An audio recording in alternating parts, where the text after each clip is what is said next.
أنوار أحمد قد شعت من القمرين، ضاءت من الحسن ومن الشهيد حسين. بيت النبوة كم يزدان بالسبطين، أنوار أحمد قد شعت من القمرين. طوبى لمن هدوا من ذيلك النهرين، ما كان للإنسان في الجوف من قلبين، لكن حبهما نسكنه في العينين، لكن حبهما نسكنه في العينين. صلى عليك الله يا سيد الثقلين. أنوار أحمد قد شعت من القمرين، من الحسن ومن الشهيد حسين. بيت النبوة كم يزدان بالسبطين،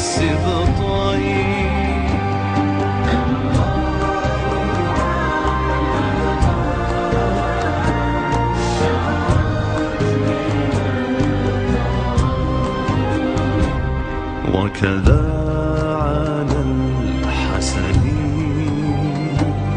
من وحد الصفين، وعلى الحسين والحق في الثقلين، وعلى الصحابة من قد وقروا الحسنين، وعلى الصحابة من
مژده ایها الناس، مژده ایها الناس، مژده.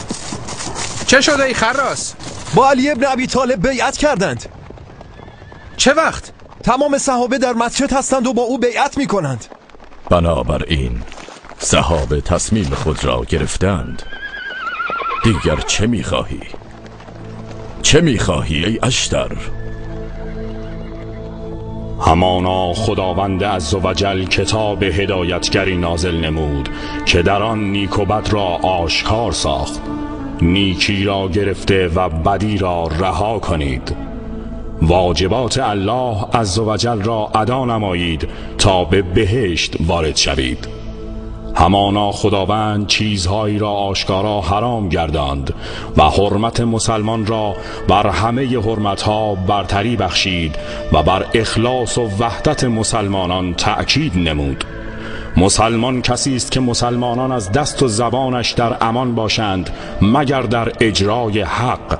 به امور مردم رسیدگی کنید زیرا آنها پیش روی شما هستند و قیامت از پشت سر شما را فرا می‌خواند. سبک بار حرکت کنید تا به مقصد برسید زیرا آخرت منتظر هر انسانی است. تقوای خدا را نسبت به بندگان و سرزمین ها رعایت کنید. شما حتی در برابر زمین و حیوانات مسئولید. هرگاه خیری دیدید برگردید و هرگاه شری مشاهده کردید رهایش کنید و به یاد آورید هنگامی را که شما گروه اندک و ضعیفی در زمین بودید. به راستی که خداوند راستگو و تواناست. من زبیر ابن عوام قریشی اسدی هستم. بیعت می کنم با علی ابن ابی طالب امیر مؤمنان بر کتاب خدا و سنت رسولش. من طلحت ابن عبیدالله قریشی تیمی بیعت می کنم با علی ابن ابی طالب امیر مؤمنین بر کتاب خدا و سنت رسولش. من عبدالله ابن عمر ابن خطاب قریشی با علی ابن ابی طالب امیر مؤمنان بر کتاب خدا و سنت پیامبرش بیعت می کنم. بیعت می‌کنیم با علی ابن ابی طالب امیر مؤمنان. چه میگویی؟ امیر مؤمنان عثمان ابن عفان رضی الله عنه کشته شد. وای بر تو، وای بر همه! ای مسلمانان، خلیفه تان شهید شد. عثمان ابن عفان شهید شد. خدا توفیق یاریش را به ما نداد. خدا توفیق یاریش را به ما نداد. عثمان شهید شد. به مسیرمان ادامه دهیم تا به مدینه برسیم. شاید بتوانیم آشوبگران را دستگیر کنیم.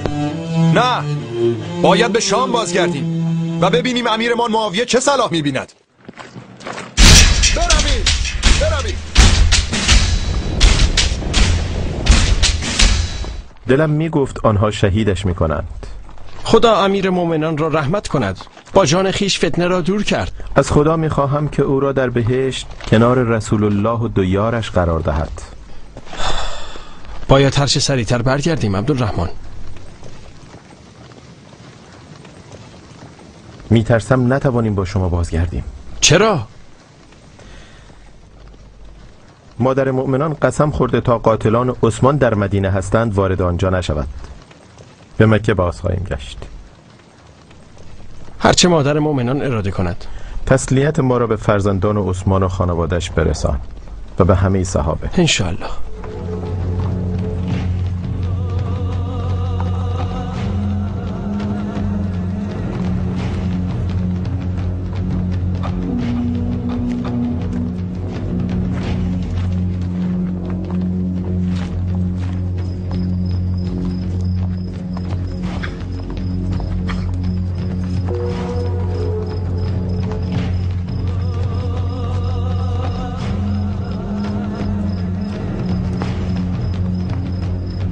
آیا گمان میکنی آنها واقعا از کشتن عثمان پشیمان هستند؟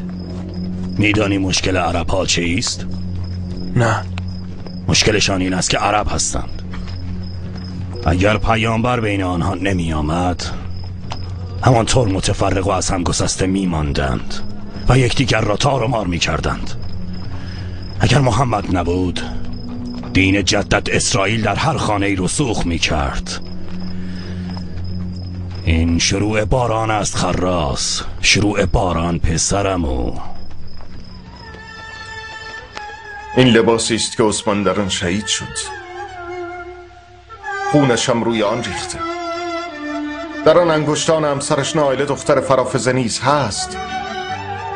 انگشتانی که دشمنان خدا قطع کردند. به او بگو ای معاویه، امیر مؤمنان را سر بریدند، بر او هجوم آوردند و در ماه حرام شهیدش کردند. در حرم مدینه رسول الله صلی الله علیه و سلم بگو مسلمانان انتقام خون او را از تو میخواهند، انتقام خون عثمان. بگو ولی دم عثمان تو هستی، پس اگر خونش ضایع شود بدترین ولی دم تو خواهی بود، بدترین ولی دم. شما چه وقت حرکت میکنید ابن حکم؟ بنی امیه را جمع کردم و شبنگاه مخفیانه خواهیم رفت، زیرا دیری نمیپاید که این اوباش تمام خویشاوندان عثمان در مدینه را میکشند. مگر امیر مومنان علی ابن ابی طالب به آنها اجازه میدهد؟ نه به خدا، ولی علی از خدا میترسد و آنها از او نمیترسند. کسی که از خدا نترسد باید از او ترسید. ای نعمان، خدا شما را حفظ کند. برو به امید خدا.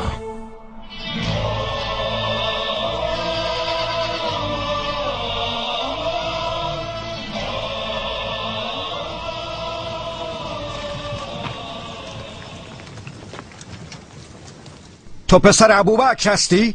پسر زن علی؟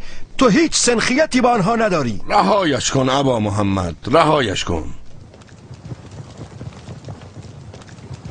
خلیفه را شهید کردند و در بین ما جولان میدهند.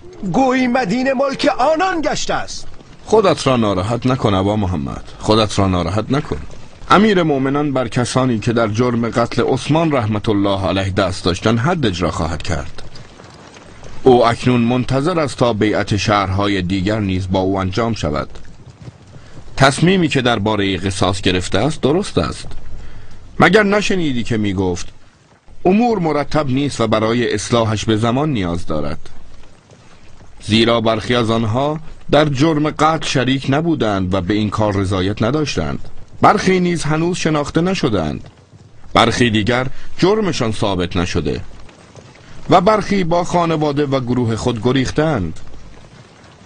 اکنون برقراری امنیت امت برایش از هر چیزی مهمتر است. امروز صبر میکنم و منتظر میمانم، اما دلم آرام نمیگیرد تا هنگامی که از قاتلان عثمان مظلوم قصاص گرفته نشود.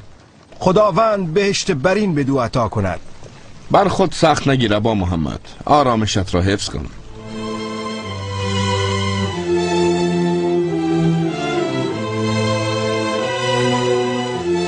ببخشید که نمیتوانم آنگونه که شایسته زائران مکه است از شما پذیرایی کنم. ابن عباس بفرمایید بشینید. روزگارمان را هزین کردند، دیگر جایی برای شادمانی نمانده. هنگامی که خبر شهادت امیر مومنان به ما رسید از مکه خارج شده بودیم. دوست داشتیم آنجا بودیم و می توانستیم از امیر مومنان دفاع کنیم، اما چنین کاری برایمان امکان نداشت. خدا به شما برکت دهد و حجتان را قبول نماید. پروردگارا آمین. حال پسرت محمد چطور است؟ شنیدم هنگام دفاع از امیر مومنان رحمت الله مجروح شده. خوب است، زخمش سطحی بود، اما زخم کشته شدن امیر مؤمنان عثمان ابن عفان در برابر دیدگانمان را چیزی بهبود نمی بخشد جز قصاص.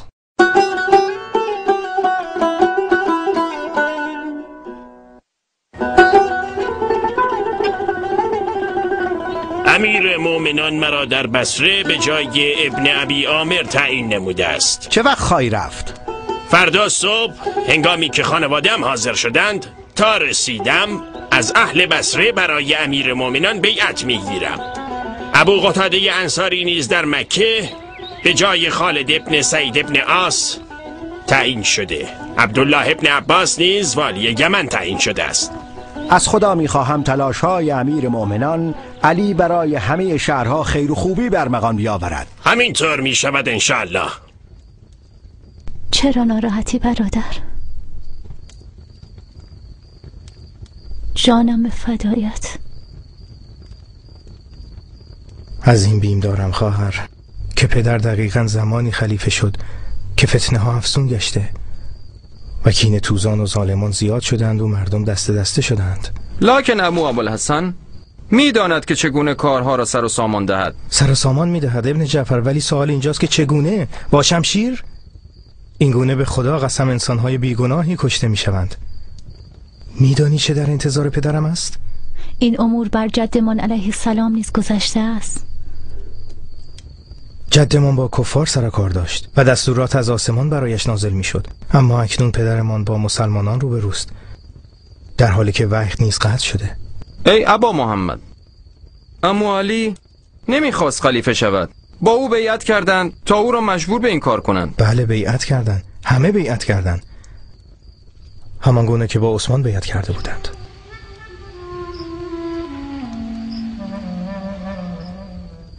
او را کشتند؟ بله، او را کشتند ابا عبدالرحمن.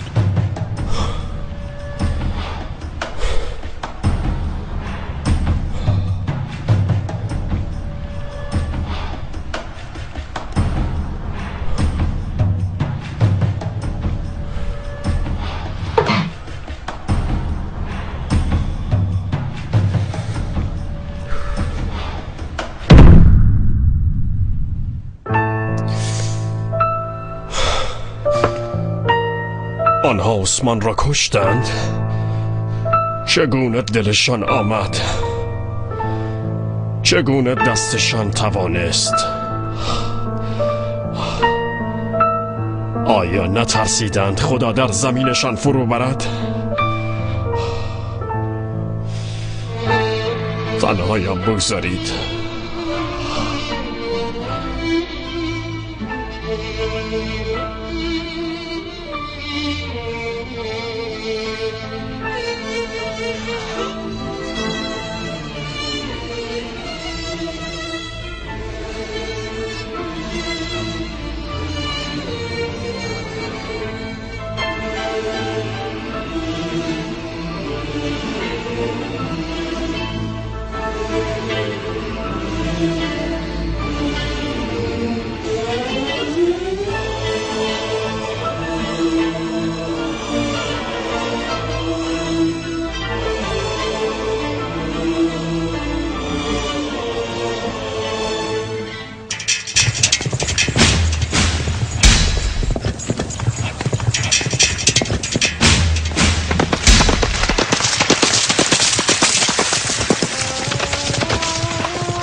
قصد داری به مکه سفر کنی ابن عمر؟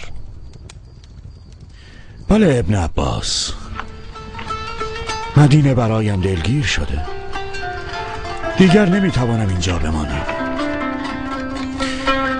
شاید آنجا در جوار بیت الله الحرام حالم بهتر شود و آرامش بگیرم.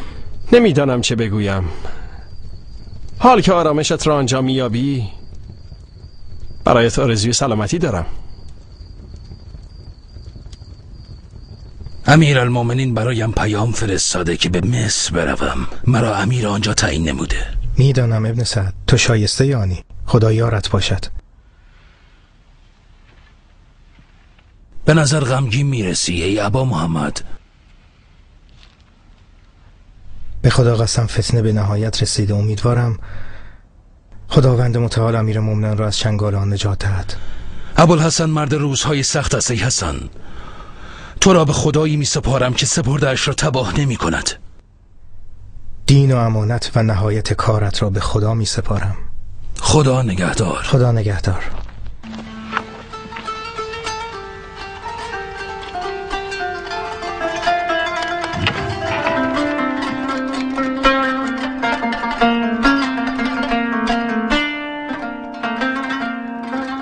چه کاری می توانستیم انجام دهیم که نکردیم ای ابن ابی عامر؟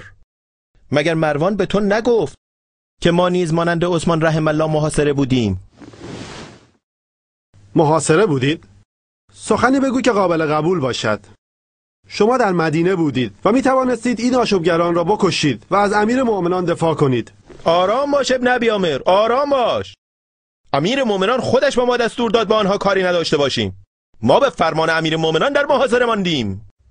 به تمام خانه های مکه سر بزنه ای عبدالرحمن، تا عزا را در هر خانه بنی امیه ببینی. همه در سوی عثمان میگریند و مسئولیت یاری نکردنش را به دوش ما میاندازند. به خدا قسم اگر نتوانستیم از او دفاع کنیم، قاتلانش را رها نخواهیم کرد، حتی اگر یک بنی امیه در زمین باقی نماند. چه میگویی ابن حکم؟ عثمان که تنها متعلق به بنی امیه نبود، او خلیفه همه مسلمین بود و مسئولیت درخواست قصاص قاتلانش به عهده همه ماست. ولی ما اکنون خلیفه داریم و او باید حکم خدا را اجرا نماید. دیگر چه وقت؟ بسیاری از آشوبگران از مدینه بیرون رفتند. اگر میخواست آنها را قصاص کند، اجازه نمیداد به شهرهای خود برگردند. از خدا بترس ابن ابی عامر. هنوز امور امیر مومنان علی سر و سامان نگرفته است. از این گذشته از که میخواهی قصاص بگیری؟ کسانی که عثمان را کشتند یا در قتلش شریک بودند یک یا دو نفر که نبودند، صدها نفر هستند و بر پایه حد بر آنان احتیاج به اثبات و وجود شاهد و گواه دارد. میخواهیم با مادر مؤمنان عایشه سخن بگوییم عبدالرحمن. آیا او با قتل امیر مؤمنان کنار میآید؟ مادر مؤمنان چه کاری میتواند برای شما انجام دهد؟ از زمانی که به مکه بازگشته شما نزدش عذاب راه انداخته اید. ما غیر از همسر پیامبرمان، مادر مؤمنان و دختر صدیق، کسی را برای خونخواهی نداریم. لا حول ولا قوة الا بالله العلی العظیم. این چه مشکلی است؟ این چه مصیبتی است بدان دچار شده ایم؟ امیر مومنان از من خواسته هر چقدر سرباز میخواهم با خود به شام ببرم تا از مردم شام بیعت بگیرم. نمیدانم ای حسین، دلم به این کار راضی نیست. پس میخواهی چه کنی؟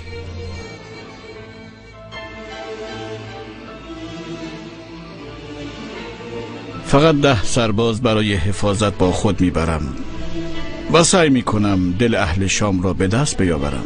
امیر مومنان به من گفته اهل شام هر کرا که دوست داشته باشد برایش هر کاری میکنند. به خدا امیر مومنان راست گفته. تو بهترین شخص برای این مأموریت هستی. اهل شام تو را دوست دارند. مرا ببخش پسرم، باید بروم و برای سفر به شام خود را آماده کنم. به امید خدا. در امان خدا باشی. بفرما.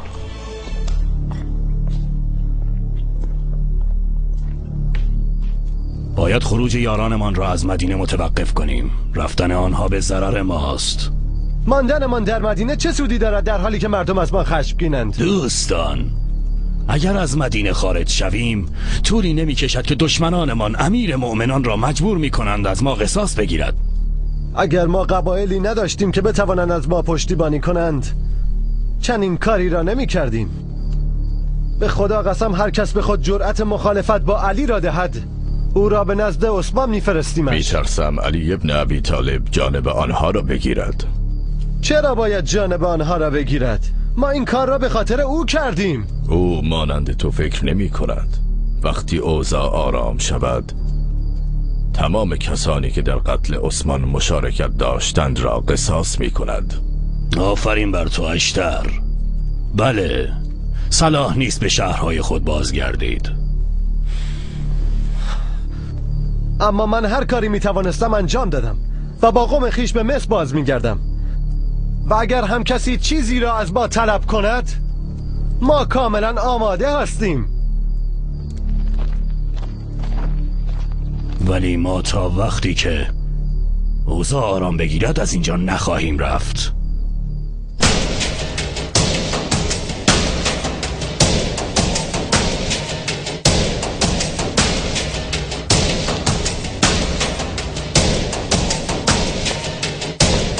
السلام علیکم. و علیکم السلام و رحمت الله. کیستی؟ چه میخواهی؟ کی؟ نعمان ابن بشیر الانصاری؟ بله، نعمان ابن بشیر انصاری، حامل نامه مادر مؤمنان ام حبیبه بنت ابی سفیان به امیر معاویه. بفرمای انصاری، بفرما.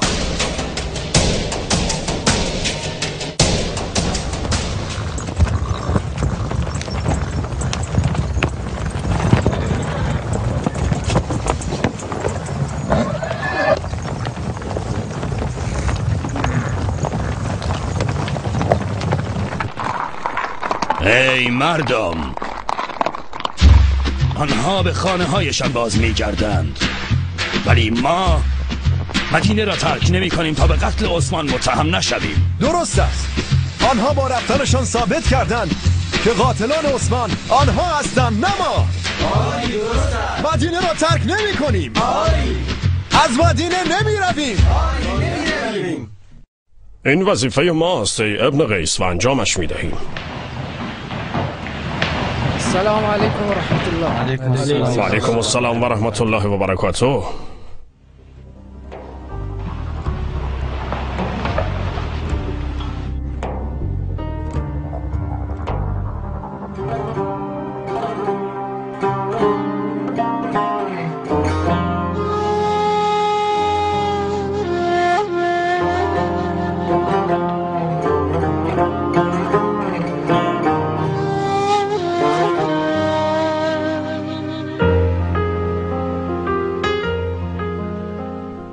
این نامه مادر مؤمنین ام حبیبه به شماست. این پیراهن امیر مؤمنین عثمان ابن عفان است که در آن شهید شده و این انگشتان همسرش نائله بنت فرافس است، همان کسانی که خون و ناموس و خانه‌اش را حد حرمت کردند این انگشتان را نیز قطع کردند.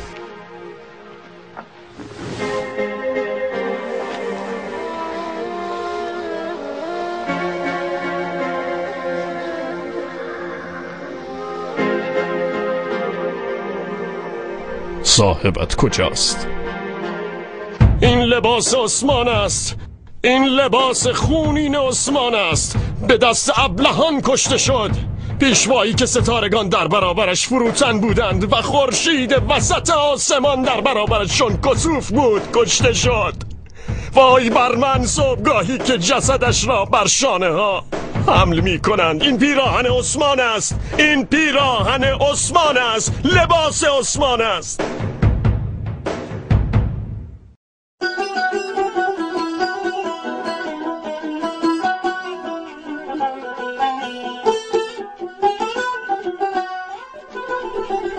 یاران رسول الله و اهل مدینه پس از امیر مؤمنان عثمان رحمت الله با علی ابن ابی طالب بیعت کردند و مرا فرمان روای کوفه تعیین نمود و نامه‌ای به من فرستاده تا از شما بیعت بگیرم. ابوالحسن بهترین خلیفه است.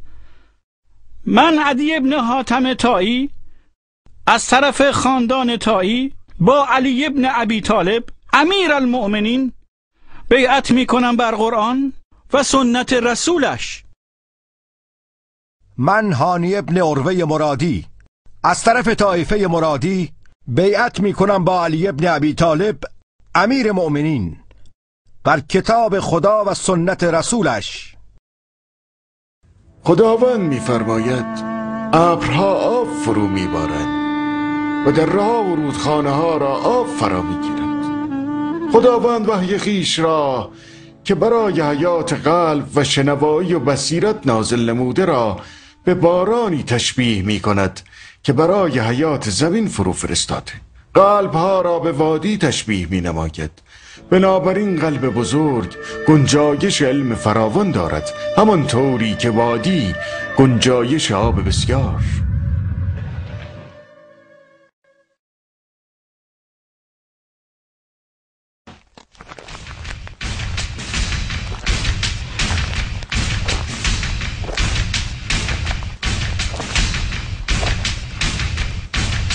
غذا حاضر است، بفرمایید ابن عنیف. نوش جانتان، من اشتها ندارم.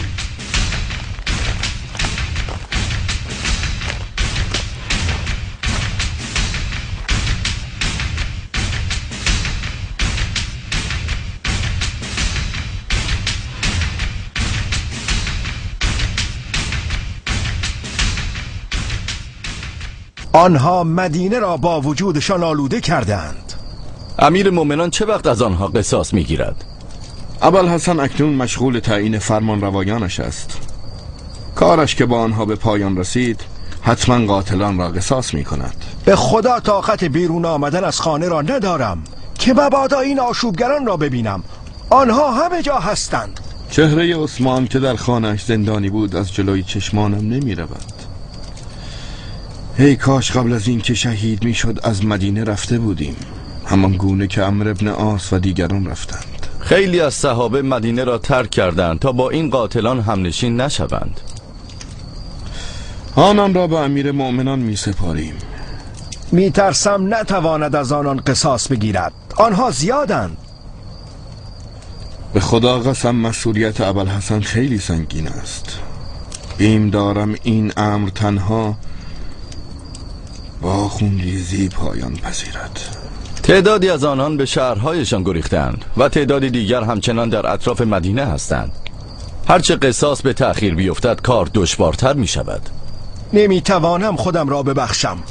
عثمان ابن عفان در کنار ما کشته شد. چه می توانستیم انجام دهیم که انجام ندادیم طلحه؟ مگر امیر مؤمنان ما را از هر گونه درگیری منع نکرده بود؟ از آن گذشته ما تصورش را نمی کردیم که کار به اینجا برسد. این عذرها چیزی از دردم را کم نمی کند ابن عوام. احساس می کنم این سخنها را برای قانع کردن خود می گویم. احساس می کنم می توانستم بیش از این کار انجام دهم. بله، می توانستم بیش از این کاری انجام دهم. بخوان فرزندم ببینم چقدر قرآن حفظ کرده ای. بسم الله الرحمن الرحیم. قل هو الله احد الله الصمد لم یلد ولم یولد ولم یکن له کفوا احد. صدق الله العظیم. صدق الله العظیم. آفرین. احسن پسرم، احسن. حالا بیا غذایت رو بخور. میخواهم تلاوتم را ادامه دهم. ای علی، جدت صلی الله علیه و آله و سلم میفرماید بدنت نیز بر تو حقی دارد. غذا باعث می شود نیروی بیشتری برای خواندن پیدا کنی پسرم. بیا پسرم.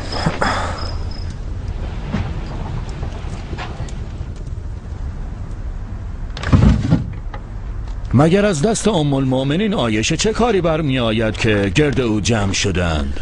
همین سخن را به آنها گفتم ابن عمر، ولی آنها هنوز نزد او می آید. ام المؤمنین حفصه نیز درباره آنها به من گفته.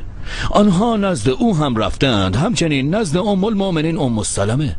آنها اطراف همسران رسول الله عزا گرفتند، اما این وظیفه امیر مؤمنان است. ولی آنها میگویند امیر مؤمنان مشغول است و آشوبگران امور را به دست گرفتند و به نظر میرسد که از آنان قصاص نخواهد گرفت. علی ابن ابی طالب کسی نیست که مردم بتوانند امورش را به دست بگیرند. او اکنون به امور مسلمانان مشغول است تا اینکه کمی اوضاع آرام شود و کار درست هم همین است. نمیدانم ای ابن عمر، اما کم کم احساس نگرانی میکنم. تمام چیزی که رخ داده این است که ابوالحسن میخواهد از همان فتنه‌ای جلوگیری کند که عثمان رحمت الله علیه میخواست جلوی آن را بگیرد. خدا همه ما را یاری نماید.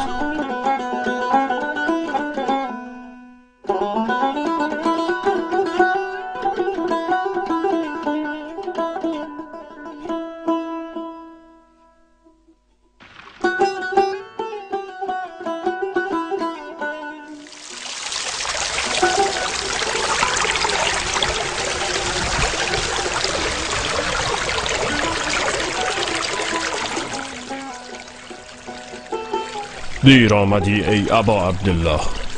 همین که خبر به فلسطین رسید، به هیچ درنگی شبانه به سویت حرکت کردم.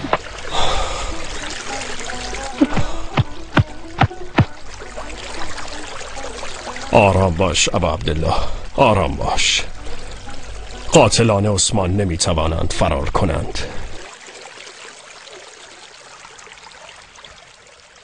این چه مصیبتی بود معاویه، این چه مصیبتی بود. برخی از اهل شام قسم خوردند تا زمانی که از قاتلانش انتقام نگیرند نزد زنانشان نرفته و بر بستر نمیخوابند. من پسر عمو و ولی عثمان هستم. خداوند متعال در کتاب عزیزش می‌فرماید کسی را نکشید که خداوند کشتن او را جز به حق حرام کرده است. هر کس که مظلومانه کشته شود به صاحب خون او قدرت را داده ایم، ولی نباید او هم در کشتن اسراف کند. گوش کن پسرم، من آنجا بودم. همه یاران رسول الله صلی الله علیه و سلم و در رأسشان علی ابن ابی طالب میخواستند با آنها بجنگند، به جز عثمان رحمت الله علیه که از ترس وقوع فتنه اجازه نداد با آنها درگیر شویم و از او دفاع کنیم. در زمانها یکی دو نفر نیستند، تعدادشان زیاد است. همه را میکشیم حتی اگر زمین را پر کرده باشند. میدانید که صحابه با علی ابن ابی طالب به عنوان خلیفه بیعت کردند. او باید از آنها قصاص بگیرد.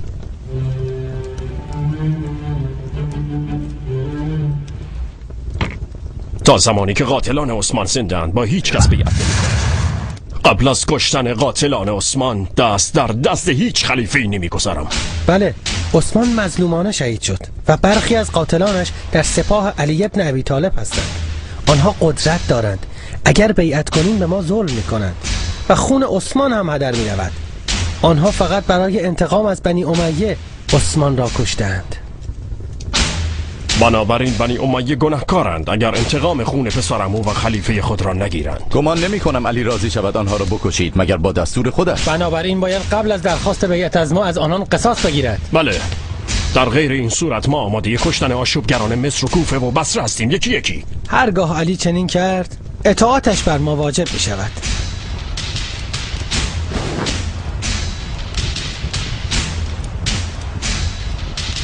و توی ابن آس چه قصدی داری؟ اگر نگفتی بنی امیه گناهکارند تا زمانی که انتقام خون پسرعمو و خلیفهشان را نگرفتند. بله. پس اکنون که او را کشتند هیچ کس نمیتواند مرا از کشتنشان باز دارد. با اجازه ما برویم ابن حنیف.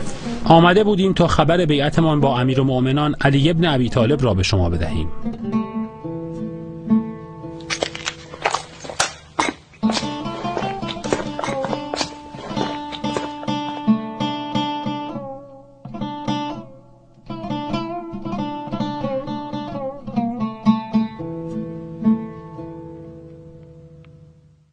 به نظر میرسد میخواهی چیزی به من بگویی احنف. درباره چیزی که به من مربوط نمیشود سوال نمی کنم. ای کاش همه مثل تو بودند ای احنف. در این صورت خدا چگونه مردم را امتحان میکرده ای امیر؟ خداوند متعال اشخاص را از تیره و قبایل مختلف قرار داده و با تقواترینشان را گرامیترین معرفی نموده، همان گونه که در قرآن میفرماید. بله ای احنف، اما با چه روی آنها خود را همتای اصحاب رسول الله می دانند و بعد شروع به عزل و نصب خلیفه می کنند؟ به خدا قسم آن هنگام که رسول الله را یاری می کردیم با ما نبودند و نه آن هنگام که در راه سرافرازی اسلام جهاد می کردیم. به نظر من دستای ناپاکی در پس پرده مخفیانه توطئه می چیند. آنها را قانع می کند که خود را همتا و همتراز اصحاب رسول الله صلی الله علیه و سلم بدانند. به همین دلیل آنها هرچی در مورد شما دلشان خواست انجام می دهند و اقدام به کارهایی می کنند که اجازه دخالت در آن را ندارند. بله ای ابن قیس، ما برای هر کس جایگاه خودش را حفظ می کنیم. رسول خدا صلی الله علیه و سلم به ما این گونه آموخته است. اگر کار آنها تنها به درخواست حقوقشان محدود می شد ما هیچ اعتراضی نداشتیم، ولی آنها کم کم به نام دین به صحابه رسول الله دست درازی می کنند. این نتیجه فهم اشتباهی است که با آن نصوص قرآن کریم را تفسیر می کنند و نتیجه زهدی است که بر اساس فهم ناقصشان از اصول ارکان دین بر خود فرض کردند. ولی صحابه رسول الله بهترین یاور برای آنها در فهم آیه های قرآن می باشند. نفسشان آنها را فریفته و مغرورشان کرده. بله به خدا قسم. در بیشتر آنها تعصب قبیله‌ای و طمع‌های نهان نهفته است. به همین دلیل باید در برخورد با آنها تمامی جوانب را در نظر گرفت، همه را، وگرنه هیچ راهی برای تفاهم با آنها وجود ندارد. خدا آنها را به آنچه برایشان و برای مسلمانان بهتر است هدایت کند. من میترسم ابن سبا. چرا اینجا مانده ایم؟ هر وقت علی ابن ابی طالب کارش تمام شود به دلیل مشارکت در قتل عثمان ابن عفان بر ما حد جاری می کند. خیالت راحت، تا زمانی که در مدینه هستیم نمیتواند ما را قصاص کند مگر اینکه پراکنده شویم. اگر هم بخواهد ما را مجازات کند، عرب بر ضدش شورش می کنند. چرا بر ضدش شورش کنند؟ زیرا گمان می کنند که خودشان خلیفه تعیین کرده اند. نشنیدی که چگونه درباره قتل عثمان و تعیین علی به جای او سخن می گفتند؟ بله شنیدم. پس اگر بخواهند آنها را قصاص کنند، خواهند گفت ما را فریب داده تا به حکومت برسد. چگونه فریبشان داده؟ او که از همان اول موافق نبود و با قتل عثمان هم مخالف بود. به بیشتر آنان نامه هایی به خط علی رسیده و آن را باور کردند. برای همین است که میبینی نسبت به صحابه جرأت پیدا کردند. ابن اودیس، غافقی و دیگران چه؟ آنها را